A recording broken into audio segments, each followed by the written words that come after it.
Hey traders, Raghee here. Welcome to Charts and Coffee. Happy Thursday, everybody. Hope everyone is doing great.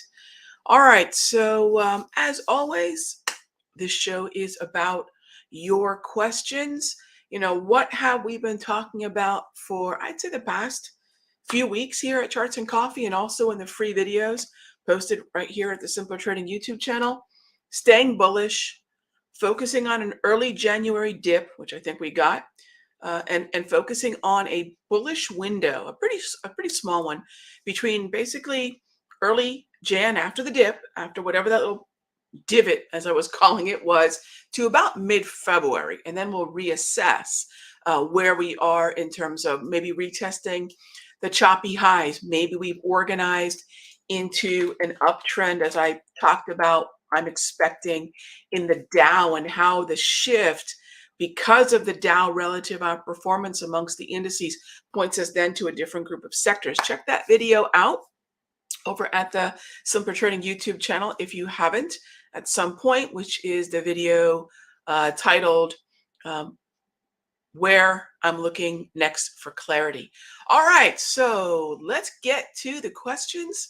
Great to see everybody. See the questions streaming on in. So let's get to it. First off, Jim. Hey there, Jim. I really liked the breach retreat, the day trading. Yes, we've been talking so much about the current environment and how we want to stay bullish, even though things are going to be tricky. Take advantage of oversold buys at the bottom of the range using a Darvis slow stochastic combo, finding the relative outperformers, buying those in the wave. And then I thought, you know what? We haven't talked about just some good old-fashioned day trading. And this was one of two trades that we did on Tuesday when I was in the futures room and the day trading room. And I'll be back in both those rooms right after the show. But I do appreciate that, Jim. Thanks so much. All right, next question. Hey there, Colwan. My thoughts on Boeing? Sure. All right, so if I have this sort of overall expectation of potential bullishness in the Dow, Boeing is definitely going to be helped by that. The thing that I would say you want to keep an eye on Boeing for right now would be what it's testing at the moment. Meaning, notice that right here, we've got the 200. We have the 200 propulsion acting in there, but we've got the 200 exponential moving average sitting right in here. Be really careful, because this is sitting at the top end of the, as you can see there, the Darvis. So that is actually resistance, potential resistance. And I'm sorry, not the Darvis, the V-score. And then we do have some previous Darvis levels coming in here. You see that right in there? Thank you, Darvis. So just be careful. I think if you can get a pullback of perhaps about 50%, even down to the point of control, which is sitting right here. So that point of control is really good support, and maybe about the halfway mark, which just sort of roughly is in that area. That might be a really good pullback. Okay. All right. So that is Boeing. Next up, Christian asks, PLD. All right. It's a REIT, ripe for a long entry on a pullback, or has the structure broken? Awesome question. What a great way to phrase the clarity of what you're seeing. Awesome question, Christian. So this is the area that we're looking at in this environment. So we have a yellow environment that we had 5 sessions ago. We have 5 red grab candles. By the second red grab candle, we have absolutely confirmed that this gorgeous trend that we had, this long-term double green, is broken. But most traders, sadly, look at the market in a really binary way. Rather than asking, where is the next level of support, And I love, see, this is what I'm saying, Christian. You're looking at the market in a way that's sadly some rare air because, yeah, we still want to be bullish. The only thing that's kind of standing in the way of some nice follow through is that right there, little circle of doom called earnings. Who knows what it's going to create, but it's going, whether it's bullishness or bearishness, but it is going to create some volatility. So be careful because we're inside that 2-week window. Implied volatility has shifted to favoring the selling of premium more so than the buying of premium. So it's favoring options sellers, not buyers, but it's a good looking chart. It just has wandered too close into that window. And where does that window actually begin? It began on the 4th. So that's where we enter that tricky little window. So not the 4th, the 5th, sorry, but there we go. That's that tricky little window. And it's kind of interesting that as we got into that window, this is where the wheels seem to be falling off the wagon. So maybe a post earnings entry. I'm not a big fan of holding through earnings. So earnings is really the bigger issue there for me. All right. Michael says, no jokes this morning. Just curious, how do I go about starting the process to create a watch list every week or day?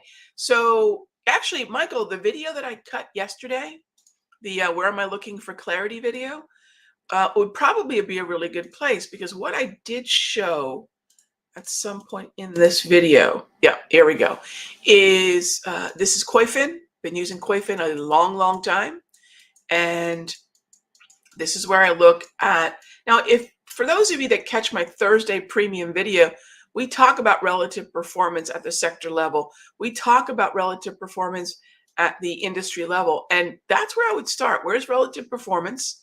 Then go take a look to find where prioritizing trends that are still visible in indices, that are still visible in sectors, that are still visible in stocks. I would always prioritize trending markets, preferably in trending sectors, and then we can start looking at choppy markets. But it's really starting with structure and relative outperformance. It's always about that relative outperformance.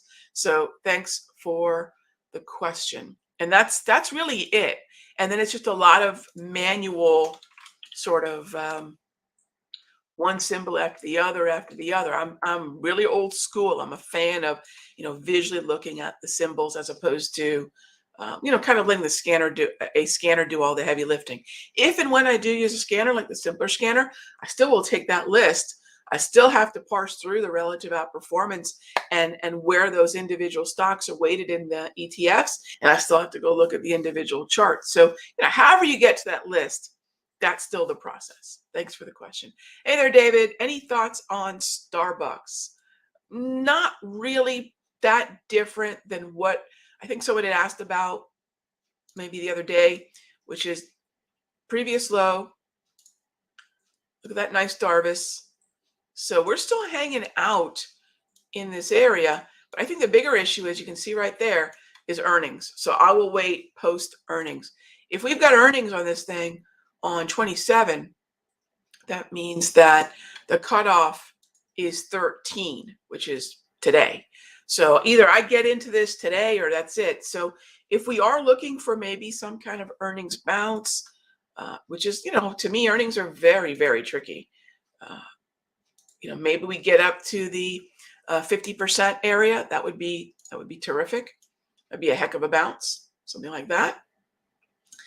Today is looking like we could see the confirmation of a minor low. You can see where we are pre-market at the moment. As long as we don't take out that minor low, as long as we don't put in a lower low today, keep an eye on a potential breakout through the resistance of the Wednesday high. All right, that's what I would look at in terms of the setup. All right, so that is Starbucks. All right, moving on. Can we take a look at XLU? Jalen, absolutely. All my cards on the table. Got skin in this game. We are long XLU from the aggro, from the moderate, and from the conservative level. So I've got a full position in the wave in XLU. So it was a good uptrend. It now is a decent uptrend. It's moved a little bit into chop. But remember, broken trends, which by the way, no red. Notice there's no red grab candles here. So this trend is intact. It's just the structure via the 8, 13, 21, and 34s. Those EMAs we look to stack, as we like to use that jargon here at Simpler. It's not a stacked EMA scenario. It's yellow over yellow. It's a non-trending environment. But that non-trending is only 2 sessions long, and it's coming on the heels of a pretty good uptrend. So I would keep my bullish bias and focus on oversold buys. We start talking oversold buys at this point. Well, this is where we take a look at the stochastic.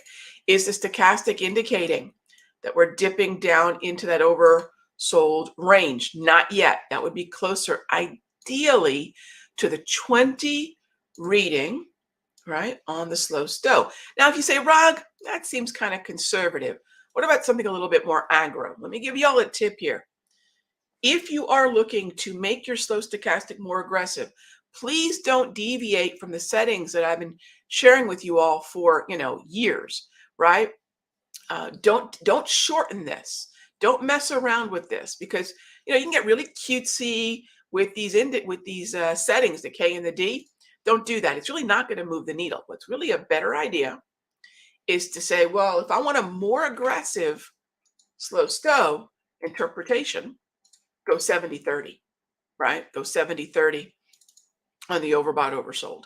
That's a really easy way to increase sort of the, moving from an aggro to more of a, actually moving from a conservative to more of a aggro type reading. But the other thing that we want to keep an eye on is the switch from red to green.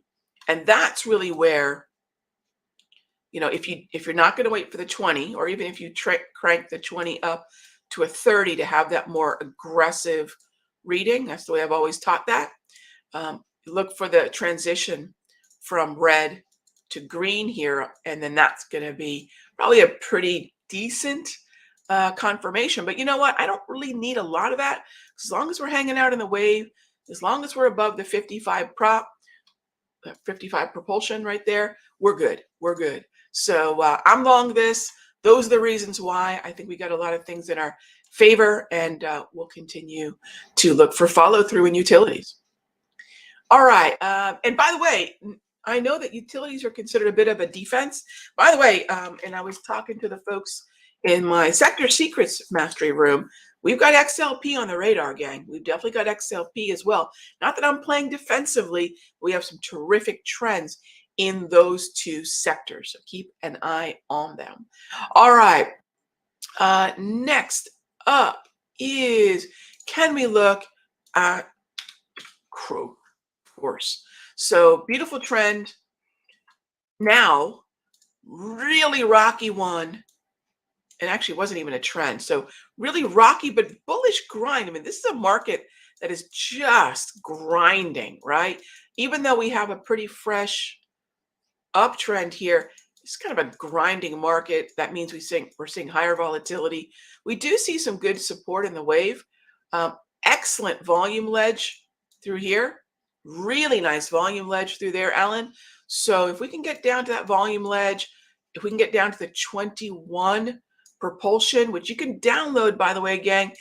Some of these indicators that I'm talking about, quite a few of them are available over at countdowntrader.com. So if you want this little dot that replaces the 21 exponential for me, you can go grab that over at Countdown Trader. You can grab the grab candles too, and the wave over at countdowntrader.com. So I like that buy, especially look at the way it's syncing up with those volume ledges. I do like that a lot. That's a good looking, I might jot that one down. That's a good looking chart. It's going to be a little bit more volatile, but I do like the structure. So thanks for the question, Alan. All right, let's see. Nis asks, what are the moving averages I use? The upper is 8, 13, 21, and the lower is 34. That's the way I look at those four moving averages. I don't want to look at them like in a single row. I don't want to know when they're all stacked. I want to know and differentiate the 8, 13, 21 from the 34. All right. Can we take a look at STNE? Of course. All right. Take a look at STNE.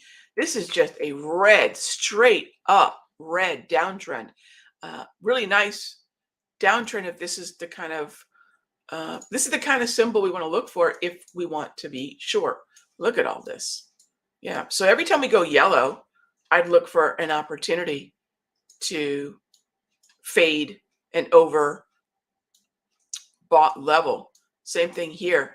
But, we're below 20 bucks. We're probably at this point, let me show you here. Once we break 20, it's a very different psychology in terms of a symbol, because you're going to find the bargain hunters start to make their way into the market. And you see that on the volume right now.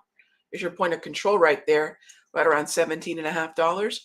We're going to have resistance likely waiting around 20. But when we break 20, there's a whole different psychology going on. It's really a volume game. But in this area, I'd love to see the yellow hold on the JT multi. And at that point, we have, thank you, Darvis, right in there. We have Darvis up in here, along with that 20. We might want to look at a potential break. But it's tricky because I don't want to guess at where our downtrend is going to stop. I just know there's an interesting psychology below 20. Lots of volume in this area. So if you want to join along with the volume long, that'd be one thing to do. Otherwise, short the rips. If we were above 20, at this point below 20, I'd probably start to take on a little bit more of a bullish bias, as long as the price action sort of clings to the gravitational pull of those higher volume ledges of the point of control. So you really don't want to see price do much more than just kind of gravitate around here and eventually, maybe move higher. Okay. That's the way I treat that. A couple nuances there with the $20 thing. All right. Okay. So next up, John, I see your question there. I haven't really put a lot of thought into the block options on NQ. No, I don't know yet. I mean, we've seen this in other markets and it really hasn't changed the way that I trade it. I can't say that I have any really strong thoughts about it now. You know what I'll tell you?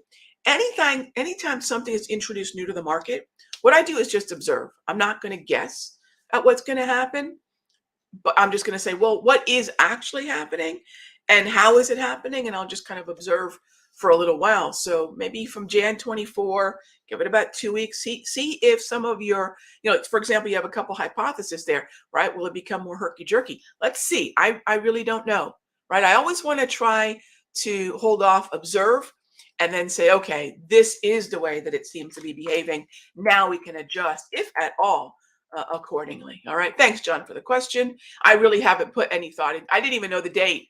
I have not really put much thought into it, though. So, but thank you for the question. Honeywell, daily long, for me, not yet. I mean, we're north of the 200, which psychologically speaking is important. What I would say in something like Honeywell is, who's Honeywell hanging out with, right? That's what I would say. Who's Honeywell hanging out with? And probably the best thing to do, let me log in here. Probably the best thing to do would just say, okay, what else is moving with Honeywell? And ultimately, what do we need to do to be able to find the relative outperformers? Maybe it is Honeywell. I don't think so, looking at its movement, but I'm going to take a look and you can see how we break this down. I wanted to show you, I get this question from time to time. How do you look inside the ETFs? You look at the holdings. So we'll take a look at XLI, which I'm bullish. You can keep an eye on some of the more bullish ETFs. And yeah, I don't think Honeywell is a relative outperformer within that group, but the way we want to do it is look at the holdings within the XLI and go from there. And I will tell you that once you start looking at that relative outperformance type view, you're going to find how much better your watch list building is going to be. All right. Okay, last question before I head off into the rooms. Next symbol I see is LCID. Okay, so question is on, where did it go? Was it Lucid? Oh, I lost the question. There we go, Mike. Lucid. So, of all the things that I could trade in the markets, why would I look at CHOP? And why would I look at CHOP at the top of the range is the question I ask myself. So if I'm looking at Lucid here today at this moment, no, I mean, you can definitely tell that those three green grab candles will definitely lure in a lot of momentum chasers, which is fine because if the market keeps going up, terrific. But if you follow sort of some Fibonacci patterns, 3 up days is not something that I want to buy after. You don't want to be the buyer on the 4th day usually. So with a good understanding and a slow stochastic, 1, choppy market. 2, thank you, Darvis. 3, that's the buy area in here. So I don't have anything with Lucid now. To me, it's made the bulk of its move at the moment. And if you have an understanding of a good slow stow setting, take a look. I think you'll love this. This is where it fatigues. So it could keep going, of course. I mean, we'd need to see a breakout at that point. But based on the yellow structure, meaning non-trending, and then see this little transition that's happening, that green to red. Gang, this is the slow stow that I give away and show you all the set. Well, I don't give the slow stow away. It's already free. Plug those settings in. You can see what I'm seeing. All right. I gotta go. Day job's waiting. I'll see you on the day trading and in the futures room in just a moment. Be good to each other, gang. Thanks as always for being part of the caffeinate and dominate crew. All right, gang. Be good to each other.